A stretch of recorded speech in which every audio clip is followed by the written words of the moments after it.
ఆవిడ డాన్స్ వేస్తూనే మనోడు ఎంజాయ్ చేస్తూ ఉంటాడు. ఆ డాన్స్ వేస్తుంది నాకు దక్కుతుందనే థాట్ ప్రాసెస్ లో మనోడు ఉంటాడు.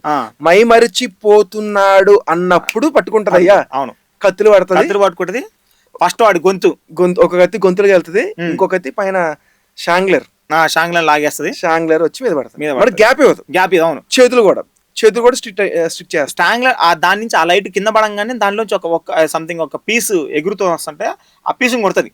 కొట్టంగా వాడి నాలుకలో గుచ్చుకొని గుచ్చుకొని పోయిన తర్వాత వెంటనే వాడిని చంపేద్దాం అనుకున్నప్పుడు అప్పుడు పంతులు ఆపి, అమ్మా నువ్వు ఇప్పుడు చంపితే వాడు పెద్ద ప్రేతాత్మ అవుతాడు, ఆల్రెడీ వాడు కోరికలు తీరినవాడు ఉన్నాడు, ఇప్పుడే వాడు దొంగనా కొడుకు కొంచెం చచ్చిపోయిన తర్వాత వాడు ఇంకా ఇదవుతాడు అనగానే అప్పుడు ఒక నిర్ణయం తీసుకుంటది, ఇక్కడనే నేను సమాధి కట్టిస్తాను, దయ్యం గియ్యం ఏం బయటికి రాకుండా నేను ఇది చేస్తానని చెప్పేసి ఒక పెద్ద నిర్ణయం తీసుకొని ఆమె సమాధి కట్టిస్తూ ఉంటే పక్క